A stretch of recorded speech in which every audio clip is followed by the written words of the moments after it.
We're live. All right, welcome to another edition of TDS Live, Cincinnati Film Room Edition. We've got Seth Varnadore as always, Nathan Bond, your host, as the Daily Stampede every single week breaks down key plays and moments to USF's football games and see what went wrong, what went right, and where USF can kind of go from what they put on film. Quickly, I think you guys heard on the podcast this week already. If not, I just put out a story. The Daily Stampede and Home Field Apparel continuing our partnership through the end of basketball season.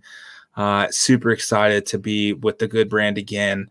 If you guys didn't hear, they do big new Saturday every week, and they have seasons of it. And we would have been at USF's release was really, really well received. So shout out to you guys. Make sure first-time customers use the code Daily Stampede at checkout. You get 15% off your purchase entire site-wide.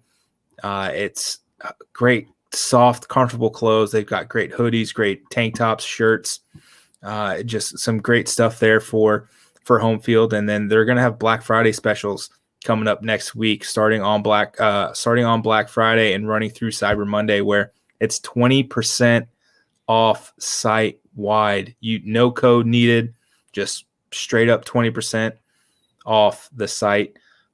Be sure to utilize them. Buy gifts for the holidays. Get gift cards for your friends and family. They'll love it. I promise you that people who listen to this and watch us, they know the home field clothes are no joke. So make sure you go out there and buy plenty of clothes. Buy them for yourselves. Who cares? Money spends. Now, with that out of the way, Seth, USF's coming off a semi-disappointing senior night. Yeah. As they lose to number 5 Cincinnati 48 to 27? 28? 45, 28. 45-28. That's what it was.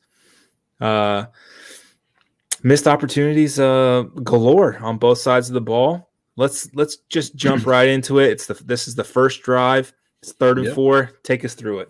And we're going to stay in this format. So the screens are going to be a little smaller than normal, mostly just because we've had some stuff get pulled in stream on YouTube because I think they might think we're streaming a game or something. So we're going to stay in this format. You'll get to watch our beautiful faces the whole time and watch how we react to the plays. We'll start with the first 3rd down. Just want to pull this one up because you can kind of see the respect that you're getting at the quarterback position already with Timmy McClain. They actually they play man across the board. They show this blitz look. He actually has the back. But you're going to have 2 spies on McClain. So you got 2 guys kind of watching for him, sitting underneath. And you'll see when he takes off. So it looked like live, like, man, he just maybe doesn't have that next gear. But they had a couple guys just watching him and eyeing him that had pretty good angles. They're able to make the tackle there. So you looks like you're going to go 3 and out here, unfortunately, even with a penalty on the previous 3rd down. But then you break out some interesting stuff on the punt team, right? None of these guys are set technically, right? So they can move until they get set. So now they're not set. You see they make contact, and you even see a couple USF guys reach. They've definitely been coached if this guy jumps in, reach and touch him. So if he didn't initiate the contact already, they did a good job of touching him, making sure you got the offsides call, which you get the flag right there. So really well coached up on special teams, way to steal a 1st down there early in the game and extend a drive.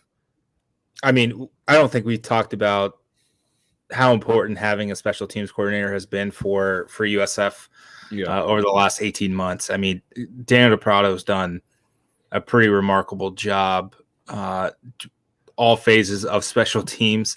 Xavier Weaver's been just amazing as a punt returner. He said he never returned punts in high school. He would a lot of fair catches. He would just kind of trot out there and kind of point at the ball, yell, Peter, Peter, Peter, get away from the ball and not really try to return it. And he's been great. He had the punt return call back on a flag there. But just remarkable job. Spencer Schrader's Lou Groza Award semifinalist. I got to vote for that by the end of tomorrow. Yeah, this idiot has a Lou Groza Award. He hasn't missed yet, right? And I gotta send in my All-American vote as well by the end of tomorrow. So lots of stuff coming up, specialists and offensive players. So, Brian Petit may get a look. I gotta check out everything, but man, he's put on a show this year. He may steal a vote for me. I typically like as one of the specialists, the kick returners, and Andrew Stokes as a true freshman at 27 years old. He's been up and down, but he's had some great boots. I think he didn't have a great punt on Friday night that I think maybe went 10 yards. That happens. But overall, the kick coverage has been really good. They were able to hem in Marcus Jones for the most part. I think he only had one semi-decent return for Houston a couple weeks ago. He's done a really good job, and I don't understand why more colleges across the country don't use one of their 10 on-field assistant coaching spots for special teams, because it's such a vital part of this game. Yeah, you look at places where you're losing. If you're losing close games and you don't have that could have been the difference in a couple games. Florida, since I covered them, I've watched them lose a game by 3 where they got a field goal blocked and returned for a touchdown. They missed an extra point against Alabama and had another extra point blocked in another game. Those lose you games. And you're seeing the other side of it with USF, where you got Coach DePrado, who I got to hear speak at a coach's clinic just before kind of the pandemic stuff started. And he was a great, big-time energy. Everybody kind of was really engaged with what he had to say. So you kind of had a good feeling about him, that he's going to get stuff done. He's done a great job this year. And you saw that on the previous play. Those guys were coached up that if they cross the line, touch them, make sure we get the call. And they got it, and extend your drive here. And the next play out, you got a little bit of a read there on the outside zone. Looks like it could be almost running. This could be a back away situation where I'm reading him. He kind of fights through it there, where I'm running almost zone here with the quarterback if he keeps it, but really trying to get this out on the edge. So they give it there. So it could be a little bit of a bash play. Picks up 7-8 yards on first down. Good first down play. And then here's a wrinkle you saw them pull out a few times. This is Xavier Weaver in the slot. So Cincinnati had 2 pretty good corners. Put Weaver in the slot, get him matched up on safeties, and then do some interesting stuff like this on third down, where you feel like the last third down we saw that man coverage they played. There's pretty tight man coverage. Release inside here, through there, vertical. This is kind of a rub route, but it's not done to where it looks terrible. You're really just releasing inside and just holding him here, because I release vertically, so he just stays. And now once he clears, I'm out of there now, and he's got to run through that traffic a little bit. Just gives you a little bit of space. And then great job after the catch for the first down. Here's another look at it, another third down. So this is definitely part of their third down package this week. Weaver. Move him into the slot. McLean does a good job. Looks left, comes back and finds him. He's good job here coming back to the ball. That leaves you a little short. They end up converting the fourth down there, but then have to punt later in the drive. Cincinnati starts with the ball here. So Cincinnati's first play. You get a dose of what we're going to see on defense. Kind of rolled up, but drop, kind of giving ground immediately. So we're rolled up here, but he's turning and running to the deep. You kind of get this easy throw to the slot, missed tackle, but then you kind of converge on the ball and knock it out there for the first, what would be many turnovers in a quick succession here. Yeah, as I think it was you who said in the press box, don't worry about the 15-yard gain. You got the ball out. Yeah, that's that was the That's the sneaky thing. It looks great because you got the ball back, but right now they're averaging 15 yards of play through one play. That's not great. So that turnovers tend to even out over the course of the game, but giving up 15 yards pretty easily usually will end up hurting you in the long run. So here it looks like you can't fault the idea here. Execution was lacking. It looks like we've got some obviously motion, handing it to McLean, and then I believe he's going to flip it back to Weaver is the plan to throw it. I'm not sure who he's throwing it to. He releases straight downfield. I'm not sure if after he hands it, he's supposed to leak out.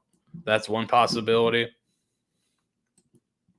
But the key is getting the handoff.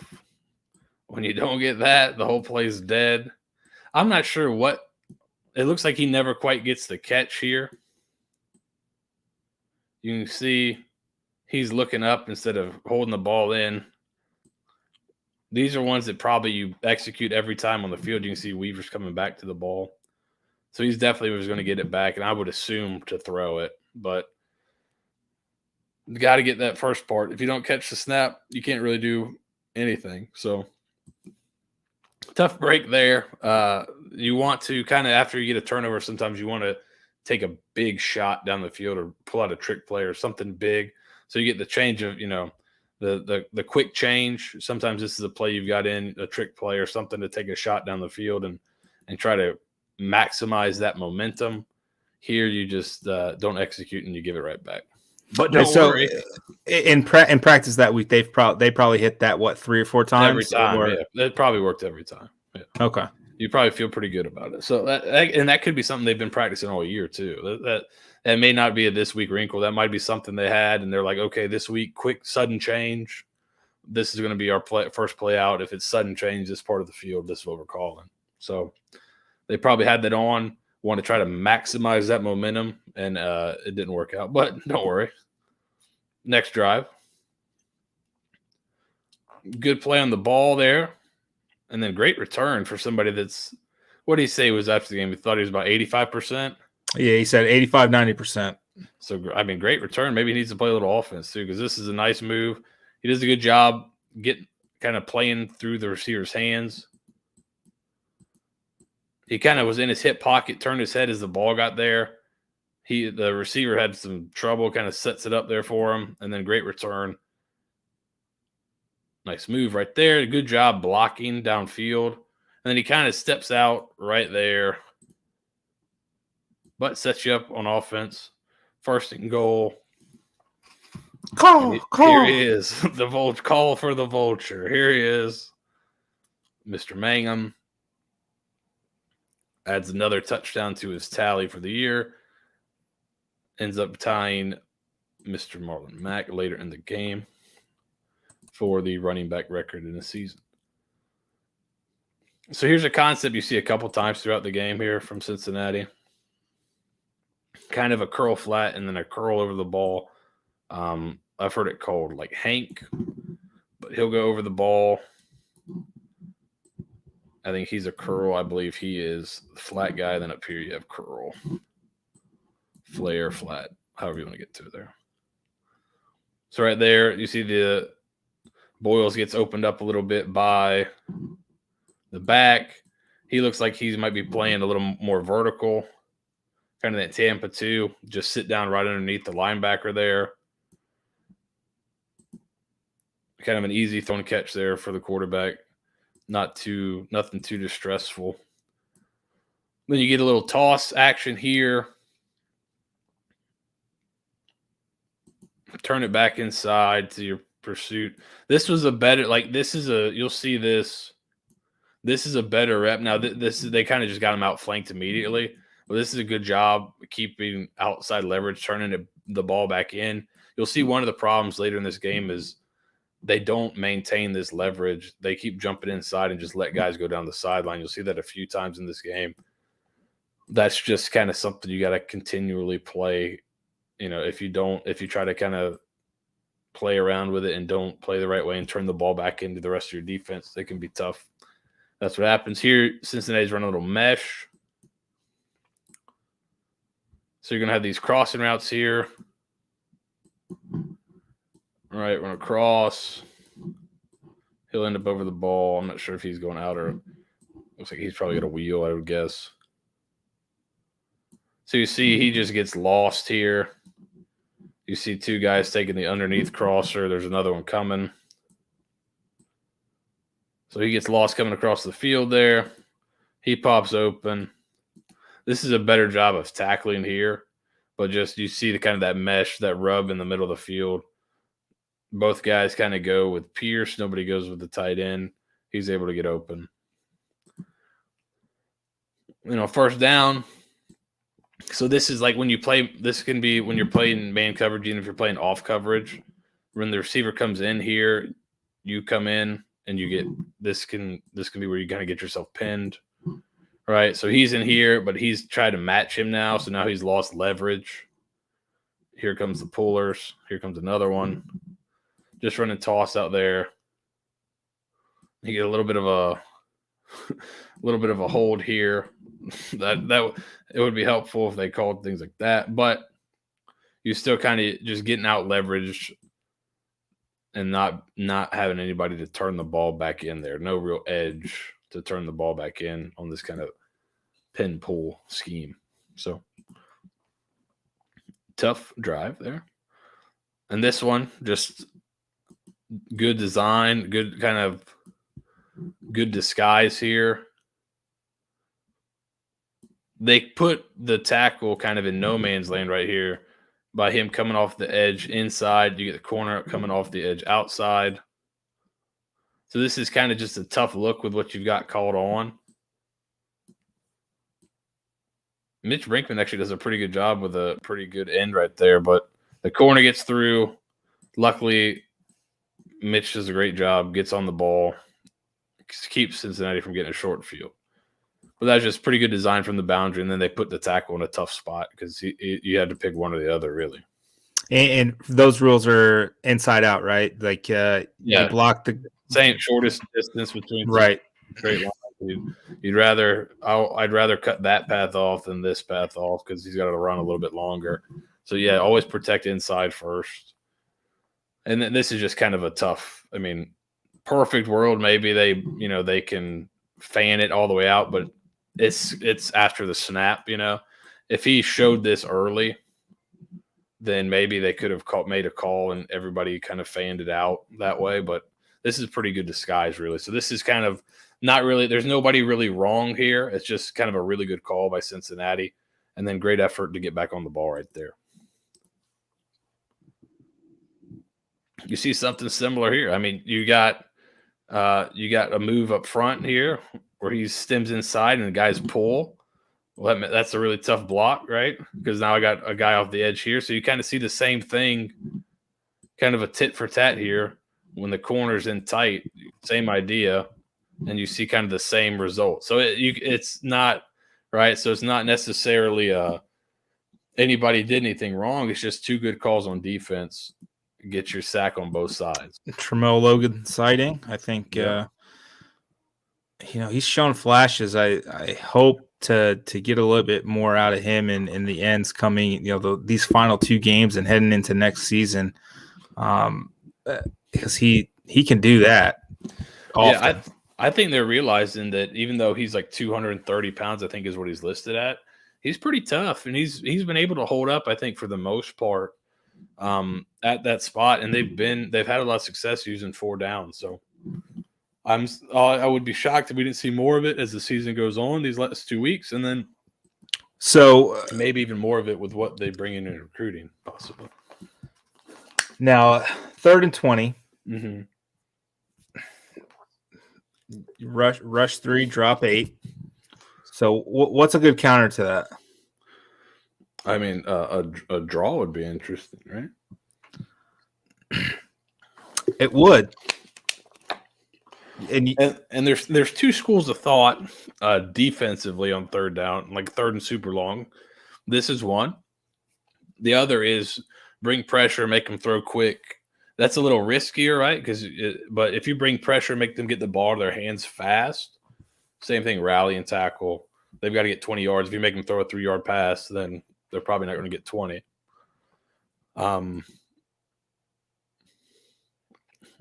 Yeah. Now, also,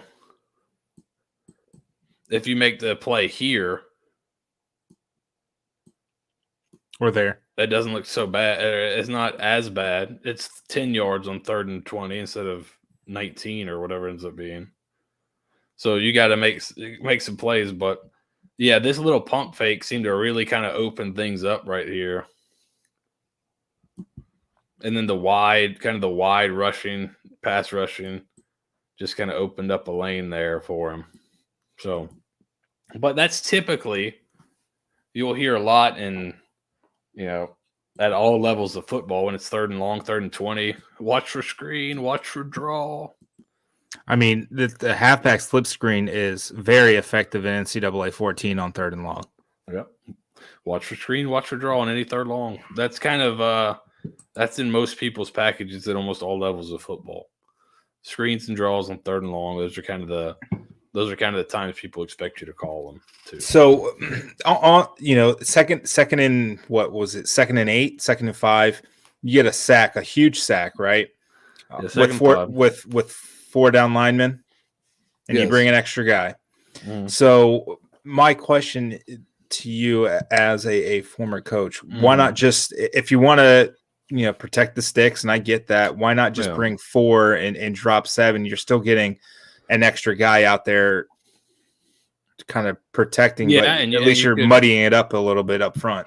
And you could go to maybe this might be a 3rd down package they have, but I don't think the personnel is much different. They probably just brought in an extra DB, I would imagine, and took one of the D tackles out. But you play kind of a 4-2-5 most of the time anyways when you go to that 4 down front. So I don't, maybe it's just a 3rd down package. Some teams like to go to like an odd front rush package on 3rd downs, especially in passing situations.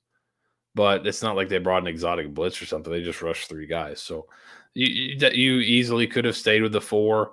You could have 3rd and 20. You could just play like a true blue cover 4 and just let them throw anything underneath and then hope your guys up front can move a little bit. But it's not like Cincinnati's in 10 personnel right here. They've got a tight end on the field. Like you could just go, your base, nickel package and protect the sticks. Have your 2 safeties at 20 yards or 15 yards. Make sure nothing gets behind them, and then kind of play in between that. I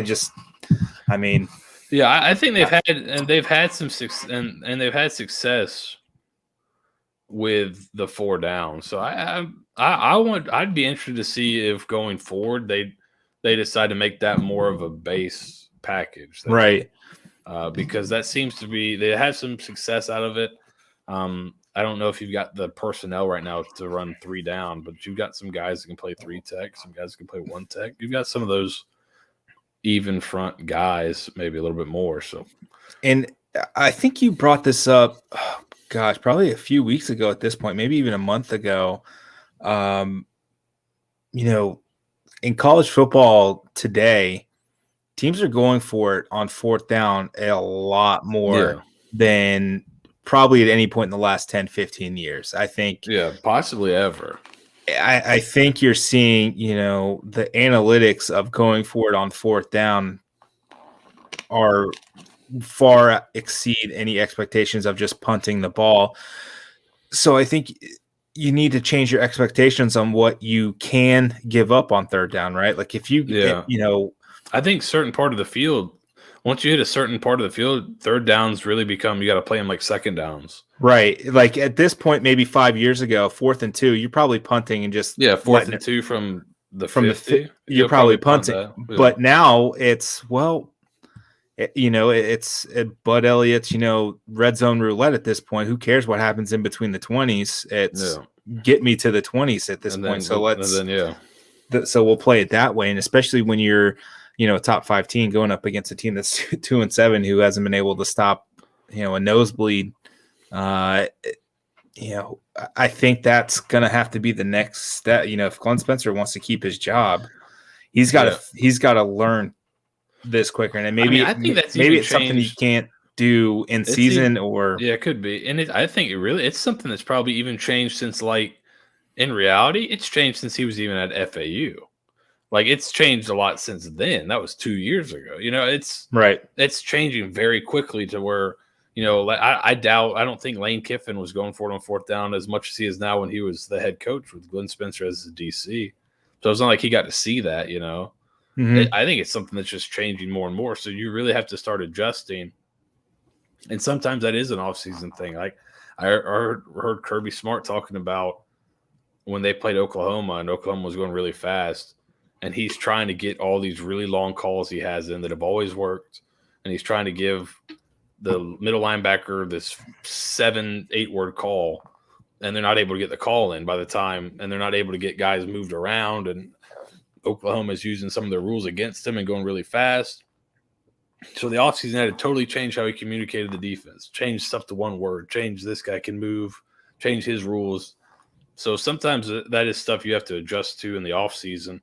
But I do think once you maybe even cross like the 40, you've got to start treating third downs almost like second downs. You really want to give up less than half of that yardage. Right. Like, and think of it in terms of success rate. Half that yardage, then that'll get more likely. I think the thing now isn't even like, it's almost not even right to look at third down conversions. It's almost better to look at like fourth downs and punts. How many punts a game do you force? How many fourth down the game do you stop? Because there's been games this year where USF has had pretty good third down conversions. Like, they held the other team from converting quite a bit, and then when you add in fourth downs, and then you look at how many times the other team punt. Well, the other team punted like once or twice and converted on fourth down a lot, so it doesn't really mean as much. Right. And I mean, USF is dead last in 3-and-out percentage in the nation, and I think that is kind of lending itself to, well, you're not doing what you need to do on third down, so they're going to go for it, and you can convert, and you're getting big chunk gains. I mean, literally on every single down. So it's not truly just those last two downs that are important. It really doesn't matter at this point. But I think that's something that if it's Glenn Spencer or someone else, I think they're going to need to recognize in the offseason that, okay, college football is changing. I love it. I always, I think everybody loves this going. This is a generation of everyone growing up playing Madden and exactly. It's screw it, go for it. Yeah. And I think these coaches are going to have to start to figure out, okay, the success rate I need on first and second down also needs to be the success rate I get on third down. Like, I can't be giving up 4 or 5 yards, 6 yards on third and 5, third and 6, third and 8. Yeah. Because they're just going to go for it. Yeah. Yeah. My brother and I used to play a rule that you had to punt unless it was 4th and 2 or 4th and 1 or less, because otherwise we just go for it on fourth down and convert every time and nobody would ever get a stop. Right. And that's kind of what it turned into. Yeah. So, I mean, we played those rules where if you were inside your 30-yard line, you had to punt. Yeah. Because, I mean, otherwise, why would you? So 4th and 2, though. So after that draw, you get to 4th and 2. And right here, it looks pretty good. You're making that hit in the backfield a yard deep. Just not able to kind of maintain. Nobody else is there to kind of rally to the tackle either. So you make great contact in the hole here. This is one where, if you're able to get that stop right there and hold on, you're off the field and you give your offense great field position. So right here, whatever the call was, you got them. This is right there. We're up to here's the coaching, the scheme. Bang, you're in position. Now you just got to finish and make the play there. And I guys made a lot of tackles this year. So I got to ask what Jason Vaughn was doing. Yeah, I don't know.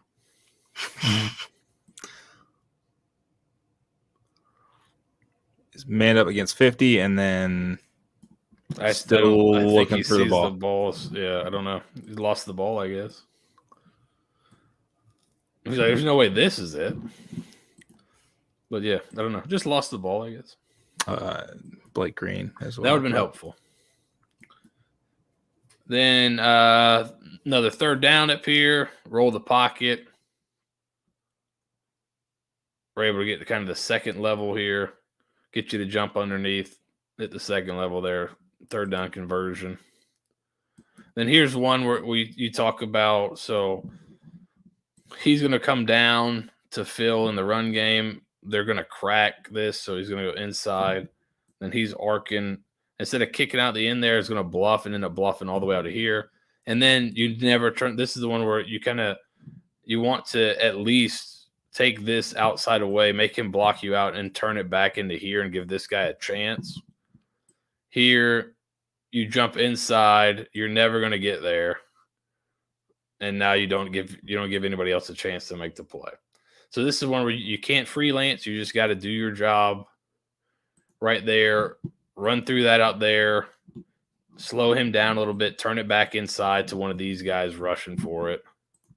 You jump in there. You'll have no chance to make the tackle unless you can like phase through matter like Nightcrawler or something, which he can't. So here, interesting counter here by USF in protection.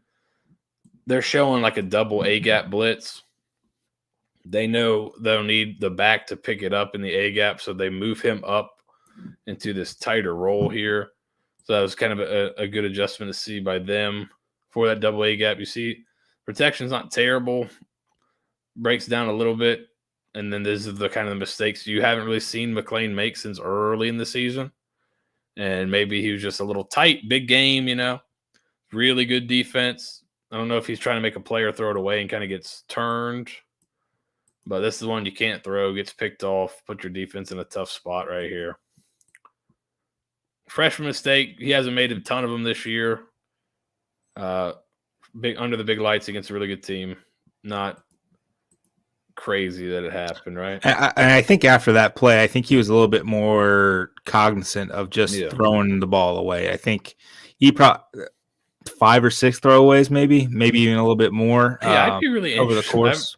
I've kind of been looking at his completion percentage the last few weeks and go, man, that's not really good. And then I kind of go back and watch the games and think about it a little bit. I'm like, how many times does he just throw the ball away? I wonder what his completion percentage is if you take out all, because he'll throw away 5 or 6 a game, it seems like, where he gets out of the pocket, avoids a sack, and just has to dump the ball off, or he tries to throw it to somebody on the sideline where it's not, the part of the play. So that would be interesting if somebody could find what his completion percentage is on actual like throws where he's trying to throw to a guy. I think it's probably not bad. So here's kind of a tit for tat. This is right. USF ran this and had Weaver in the slot and kind of picked it a little bit, rubbed it. Same idea here. You could be, if you're up a little bit tighter there, maybe it's not as bad, but off here, when he makes his break, you got to run over the top. And I don't think it's I think it's some type of I believe it's the type of man coverage, it looks like. So maybe a little bit tighter there. But again, missed tackle. That's kind of the theme of the night for the defense is missed tackles. This is just this is tough on the goal line if you're playing man coverage, which you almost have to on the goal line. You're not really going to drop back and play zone. So good call here. Just you're kind of incredible throw by Desmond Ritter. It is right there. He's flying through. You're kind of hoping you get that fly through, but it's tough. I'm not sure what he's looking at really. He looks like he's still kind of peeking in here for some reason. That's the guy that's unblocked there that you hope comes up and makes a play. And we've seen him make plays at line of scrimmage like this before. So something caught his eye there and kind of slowed him up a little bit, but unfortunate. This is actually, it looks like a read play, but this is actually like a designed lead. They make it look like read. He blocks, and now he actually becomes a blocker. It's teams are starting to do this where, and I would not be shocked to see USF do this, or it's possible they've already done this year. It looks like a read, and he just follows him, and he actually becomes a lead blocker. So they make it look like it's going to be quarterback read or zone read, and it's really just quarterback ISO or quarterback lead, with that back being lead blocker. This is definitely something I could see Mangum out in front of McLean. I mean, you even got the same numbers, right? So just pull this one. Weiss, pull this one for the playbook. Put this one in. Then another pretty well designed play here. Motion. He's going to kind of It's hard to see on the copy if it's an out or kind of that's what it appears to be. He's going to go deep. He's going to kind of hold him. The out will hold him. And it looks like he's almost playing to the flat. And he kind of peeks to the flat and then comes in between there, right in this vacated area. Well-designed play. Right there, he's kind of moving to the flat. You have a guy, the corner starting to break out here. The safety that's there starting to break towards the middle. And that's how this guy gets this wide open. There's the safety. There's the corner. There's the guy that was playing kind of the flat. College football is really, really hard. So when you can just throw it to the guy who's wide open, it just makes it just a pinch easier. But it's always a good idea. But well-designed play, took advantage of kind of – and here's the question, right? You see Brock Nichols sitting right there. Was this safety supposed to just pass this off and stay there? I would guess – if I had to guess, I'd say very possibly. But it's hard to tell, again, without the All-22. But you see Nichols is here and has to run over. There's the other safety who's traveled all the way across. If he stays here on the hash, now I think you might have this covered up pretty good. But maybe that's not the design. I'm not positive. But being right there would have been a pretty good spot to be in. Typically, you like to see your safeties get crossed up in zone. So it makes sense for that. It could be something new, man. I don't know. I'm not this newfangled 2021 defense where zone zone crossers. They call it AI. It was not the answer on that play, however. So it's a great joke. All right, so a little play action. This is I liked it. Thank you. I appreciate it. You're muted, so I couldn't hear your uproarious laugh. All right, so tight split for Weaver. So they're going to use Horn here. This is before he's busted out, but they're going to use his speed to kind of blow the top off the defense. He's just going to go vertical. Weaver does a good job kind of finding the soft spot in the zone right here. And like we've said for a while, when McLean is like decisive, he can put it on. I mean, that's perfect right there in between the zone. Weaver with a little run after the catch. Picks up a 3rd and 16 when, it's 31-7. You don't pick that one up, it's over. There's probably no coming back. They pick it up. Play action here. Whips it to Weaver. Could be an RPO. But a dig there, really selling the run, pulling it out, throwing it again on time, on target. When he's decisive, he throws the ball really well. So I think he's going to be a guy, as you see him get older and get more comfortable with the offense, he's just going to get better and better and better and better. Jet sweep fake with the zone. I show this. Nice run, obviously, but nothing's mind-bending. You do see these guys run into each other, which is fun. But it sets up something here where now you've got the jet sweep look to the zone. He's going to go inside and block the guy that's would be covering Mr. Horn. He blocks him. They're playing man, so he jumps inside, and now Horn becomes the thrower. I swear we talked about this play being possible weeks ago. Maybe last week. I think it was last week. And so they run it. It's basically like triple option, but I'm guessing it's called. But using the crack is a great job because when he's playing main coverage, he's running inside with him, and now Horn's got the edge. Easy first down, gets the ball down into the red zone. What DeMarcus Gregory did there, league. I mean, I guess technically it's legal because there wasn't a flag on it. But he catches it behind the line of scrimmage, it's legal. If he catches it above the line of scrimmage, it's offensive pass interference. Okay, yeah, that's the big difference. Got it. Perfect. So as long as he stays behind the line of scrimmage, you can go block downfield. And here's the record tire, I believe. Again, great feet. Watch the feet here. This is, this guy's got to be offside, right? I'm thinking he's offside. Just by a pinch, a hair, a fraction. That's a tough block right here. So pretty good job just to get him out of the way, and then great feet. I don't know if they called that or not, but he was in the backfield already. So pretty good job. And you get a stop on defense, I believe. Offense comes back out, and then this was the play we've been waiting all year to see. Great job right here, McLean. Watch him flip his hips right here. I'm guessing this is RPO. Flip his hips on target. Thank you very much. And then you get this run. So he starts to go back to the middle, but this run kind of gets him to come. He doesn't like follow Horn totally. He kind of, you see, he's kind of a little bit too far inside now, and it's game over. And that's a safety lined up over Horn right there, right? Yes. And then and this is why this guy, Mr. Sauce. If you want to back, that is Mr. A1 Sauce, just saucing all over the place. Yes. He may completely be probably whiffing a first round pick next year. So pretty good. This has got to be leading off for Jimmy Horn's highlight reel here. Oh yeah. Once he got here, it was over. Yeah. Once the Marcus, I mean, that was. We had been waiting for that all year, and we talked to him about it, and he's like, "Yeah, it's been there. You know, I got popped pretty hard the week prior on this play." Yes, we saw that. We saw that one last week. But we're gonna keep coming back, and then me being the helpful guy that I am, just helping USF create content. That's just what I do. With what's it like being fast, and he says he's never been beaten a race in his life, and boy, howdy, I believe it.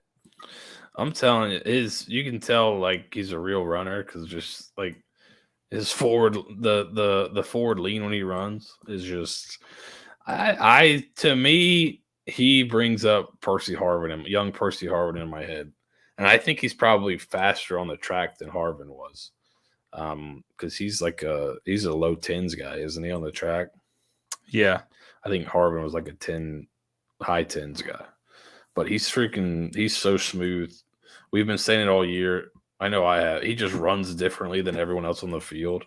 Yep. When he catches the ball, you can just tell this guy's a little bit different in terms of athleticism than everybody else. Glad we finally got to see him fully open up a little bit.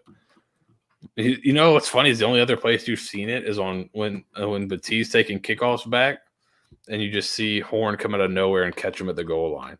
Right. If you go back and watch some of those, that's the only other time you've seen him open it up. And Brian Batiste has openly said that Jimmy Horn's the fastest guy on the team. And after the kickoff return versus Tulsa, they did a walk and talk with Batiste, and he was upset that Jimmy just kind of caught him. He was like, "Man, I didn't like that. He just kind of caught me. Like, this dude, that guy's otherworldly fast." Like, and Brian is. He is fast himself. Yeah. Like he's no slouch. He's a quick kid and just smoking them. All right, so then you got it 10 points, 2nd and 9. This is again kind of jumping inside, giving the sideline up. Probably cost you another 6-7 yards here. If you turn that thing back in there, maybe make the tackle short of the first down instead. You get another 8-9 yards. Just kind of little stuff. Again, this is kind of a tackling. A lot of these are, just kind of letting him tightrope the sideline here. Just, some tackling issues on the night. That's been a consistent theme, I think. Here's the play we saw. Kind of one of the first completions we talked about. Curl, flat, over the ball. Same concept, a little bit different look. Right in the hole in the zone there. Turns up. Doesn't quite make it. On review, it was not a touchdown. So now you get into 2nd and goal here. And then right here, you're in great position. Unfortunately, don't make the play. Not bad position there. Slip. Get him, trying to get hands on him, but he's got that momentum going here. So the guys a lot of times are getting themselves in pretty good positions. They're getting there. They're making when they're able to kind of just make their reads and go, they're doing a pretty good job of getting there, getting in the right place. They just got to finish. That's kind of the next thing, finish. And that's been something all year. They're finishing drives on offense, finishing in the red zone on defense. That's just kind of the next step. Last year, I don't think they weren't there. Like, they weren't in the position to make plays a lot. This year, they're there. They just got to finish, and that's just the next step in the program. It's just, we got to finish games, finish drives, finish tackles, all that kind of stuff. So we're seeing the progress. Unfortunately, it's not just every game you're going to get a little bit better at everything. It's not linear, unfortunately. But we've definitely seen, you go throw on a game from last year and throw on a game this year, it's kind of night and day. The results aren't totally different, but the play and how these games are going is just totally different. Last year, I think there was like a feeling of helplessness watching a lot of games. Right. This year, you're in a lot. You may not be winning a lot of games, but you're in a lot of games, and you're giving yourself a chance. Here, this is stuff that can't happen. Just can't fumble. I know there are some calls for the forward progress here, but you just got to hold on until that whistle blows. And, I was like, I didn't even think he fumbled. Then I realized, though, he just helped that guy up and didn't have the ball in his other hand. So that's not ever good. So on replay was a fumble. Defense gets put in a tough position, but guys in position, they make the play here. I think this ball is even fumbled, right? Yeah. And you see here from down the line, Cam. Great job. He fumbles the ball, but just great job of not letting him in there. Great goal line stand. Good toughness and determination. This is, when watch USF play defense and then go watch Florida play defense. It's night and day in terms of effort, right? Like, Florida's got a ton of really talented players according to recruiting rankings, right? They play Samford. Samford puts up 42 on them in a half. Like, Cincinnati, it took a last, minute run when you're loading the box up trying to get a turnover for them to get to 45 in a game, right? So that's one thing I think when everyone's kind of upset about the defense or bagging on the defense a little bit, that is something to look at. Like, go watch Florida last week and then watch USF. It's a totally different terms of effort level. This USF team is trying, and that is a good sign, right? I think you're seeing an ascendant program in USF. They're ascending, and it seems like Florida is descending, right, with that kind of effort and not really caring. This is not the case for the USF defense. Like, if you don't care, you don't do this, right? If you don't care, you just give it up on first or second down. You don't get to fourth down. You don't get a stop. You don't cause a fumble. So I think these guys have got to be commended for playing as hard as they can every week. I don't think we've seen USF ever quit in a game, which is, I think, a really positive sign in terms of what they think about their teammates, what they think about their coaches, and the culture that's being brought in. I think in past years you would see teams quit. This team hasn't. I think that's really important. 3rd and 10, backed up in your own end zone. No sweat, just 22-yard run, I believe. This is like super important, and this is what makes him a nightmare to defend, because he can just take off. If you don't spy him and your pressure doesn't quite get there, I'm going to take off and get the first down. And then I can still do stuff like this. Nice throw with a little traffic coming in. Yeah. You can see that he's not able to kind of step in and throw this one exactly how he'd want to. He's got he's got this coming right at him, so he has to kind of pull something off of it. But again, good throw in traffic into the right spot of the zone there. Great job by Weaver. Catch and run. 3rd and 16. Good job. Holden Willis. Holden Willis. We heard a lot about him when he signed. They said this is a guy you're going to hear about. He's got some reps with Weaver out a little bit. And he's kind of I think he's played really well in his limited time. Yeah, and they're lining him up like it's like a hybrid, like tight end, slot receiver kind of. because I've seen him line up as the inline tight end on He's a lined few up in like snaps. 3 or 4 different positions. So they're trying to just get the guys on the field, and it, with Bryce Miller, transferring from the program, he's gonna have an expanded role, and I think Sean Atkins is gonna. I mean, he was eating into Bryce's time, Holden's eating into Bryce's time, and then clearly you got Jimmy Horn, who, unless his leg fell off, you got to keep him in the lineup at all times. Yeah. Then cheating Luke Fickle's trying to mess him up here. I mean, what a dirtbag, right? Do the old NBA coach stomp right here on the sideline where the open 3-pointer. Catches it. That doesn't break his concentration. And then I like how he finished the run here. He didn't just kind of tiptoe and try to just – he kind of low. I think he thinks about cutting in here and decides, you know what, I'm bigger than these two dudes. I'm just going to lower my shoulder. And he does. He's trying to grab the ball. He's trying to grab the ball, and he holds on. So good play there by him. Good play by McLean getting him the ball. And then this is their kind of modern triple option look here. There's the dive option. Here's the pitch option. The keep option is always the quarterback. Boom, pull it. There's my pitch option. They go to cover it. Got that block going. Get vertical. There's the keep option. Lower your shoulder in for a touchdown there. Great job. Then I think you get another stop. You got a chance here, and this is just kind of it's hard to see. It looks like they're just running like a deep curl. I don't know. I feel like this guy might have got there early, but kind of hits the ball, pops it up in the air. Cincinnati kind of is fortunate, pops right up to him for the interception. And that's really kind of the ball game right there with the limited amount of time left. And then here's kind of the final nail in the coffin here. And this is just kind of, you want to talk about like the theme of the night on defense was kind of missed tackles and being in a good spot and not kind of finishing the play. Well, here you go.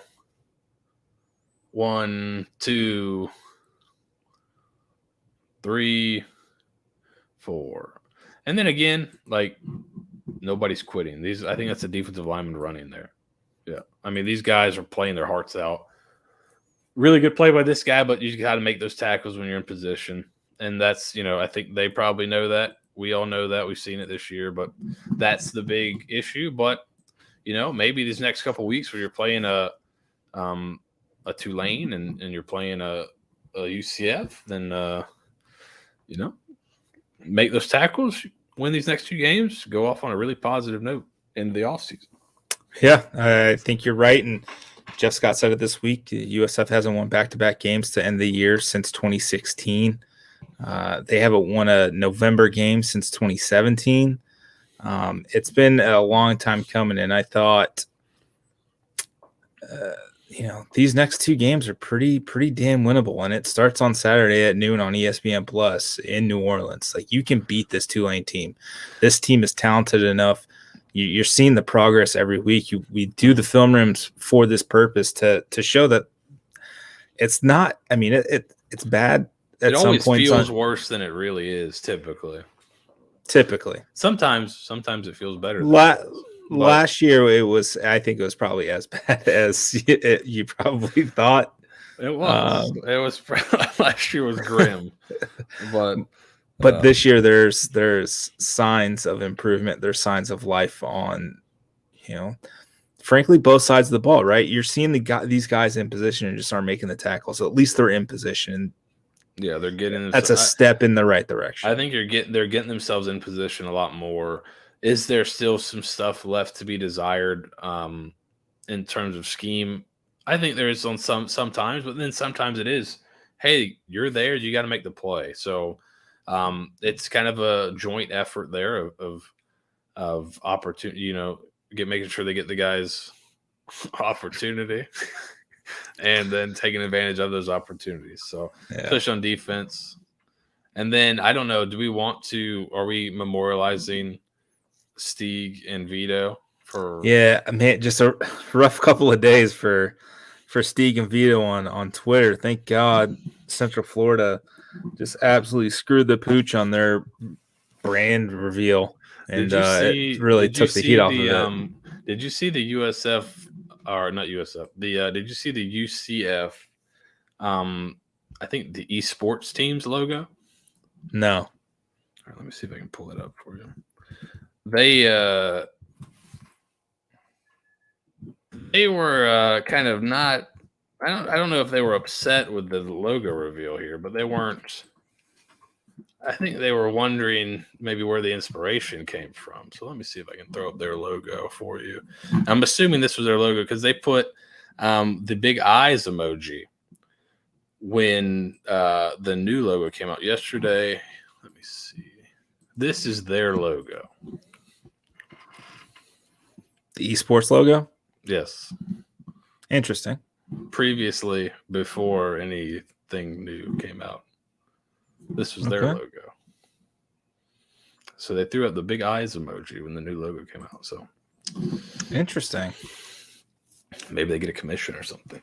Maybe. But that was I thought that was interesting. So hopefully they didn't pay too much for that.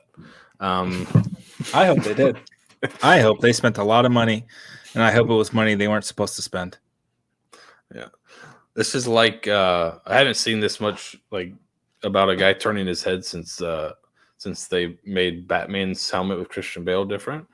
That's the last time I saw somebody get that excited about it. Yeah. I think there's good signs going forward. You've got 2 winnable games, close out with some momentum. One of the 2 would be nice. Both of them would be very nice. Very nice. There you go. Now we're talking. I mean, that's better than Steeg's Harrison Ford or anything else he attempted that one final. Oh man, that was brutal. That was bad. I don't do many voices. I was good. For good reason. Limited fake Borat there. There you go. Money. That suit is black, not. What a film. What I wonder if Steeg's seen that one or not. Not too many questions tonight. I don't think any. We assumed that there might be a lot of people traveling to the game since it's seems like to be the one this year that we're getting the most kind of travel towards. So you may catch this on the rebound or the replay here, but we don't mind. We also don't mind being a rebound. I'll be perfectly honest. We'll take it. We understand our role. We know sloppy seconds is still seconds. That's right. It still counts. They don't ask you, were you second? Were you a rebound? They just asked, did they watch? Yeah, they watched. Yeah, they watched. Yeah. Thanks, Alex. Appreciate it, man. High school soccer, that's shit. It's good. Hope it was good. I mean, it's not. I guess YouTube doesn't work on your phone. That's interesting. At the high school soccer game, you played in the dead zone. Yeah, probably. All right, so cool. Good stuff happening, positive things. Hopefully more this weekend. Yeah, let's hope for fewer missed tackles would be that goes a long way towards winning, I think.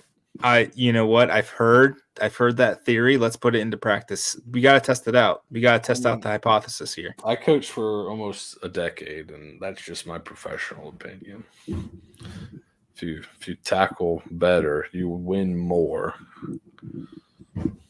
Well, I hope I'm not stepping on toes, but that's a bold take there, Mr. Seth.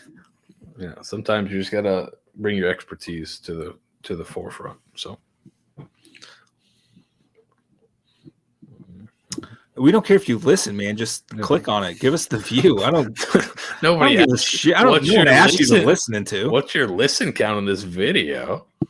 No one cares about that. Just give us the view. Man, come on, Alex. Multiple devices would be great. Seriously, God, why are you so selfish? I don't get it. All right, before this train derails even further, thank you for listening, joining. I know we had some viewers here tonight, and you guys are going to catch this on the replay. We're gonna pimp the shit out of this until 12 o'clock on Saturday, maybe even during the game, just so you guys see what's going on. I think we'll have a pregame halftime I and think so, post-game show? yes. Yeah, I mean it's been a little bit, but life gets in the way sometimes when you have kids. Children. Yeah. If you don't have kids, wait till after football season. Yeah. I did. April and December, I nailed it. That's good. I told my wife I wanted to have my first one after signing day. I think first one was like February 4th, so it didn't work out that well. But the next one was March 23rd. So right as spring practice kicks off. the last one was in June, so we got a little bit better. But hey man, practice makes perfect, man. That's what I said. It didn't work for it. That line didn't work as well as I hoped. But, Well, again, as the train is just crashing into the wall here, thank you for listening to another edition of TDS Live as we broke down the Cincinnati game film. USF's getting better every week, just step by step, brick by brick. You can tell from week 1 to week 10 how much better this team is, and we still have 2 more weeks to improve. That's all we wanted. 4 wins would be great, but seeing the improvement week in, week out is what we really needed to see, and we've seen it so far. Catch us on the pregame, halftime, and postgame show this Saturday. We'll have more content for you guys as we prep for the Tulane Green Wave. It's Angry Waves and Hand Grenades this weekend, folks. Be safe. Enjoy yourself if you're out in New Orleans. Be smart. And go Bulls. Go Bulls.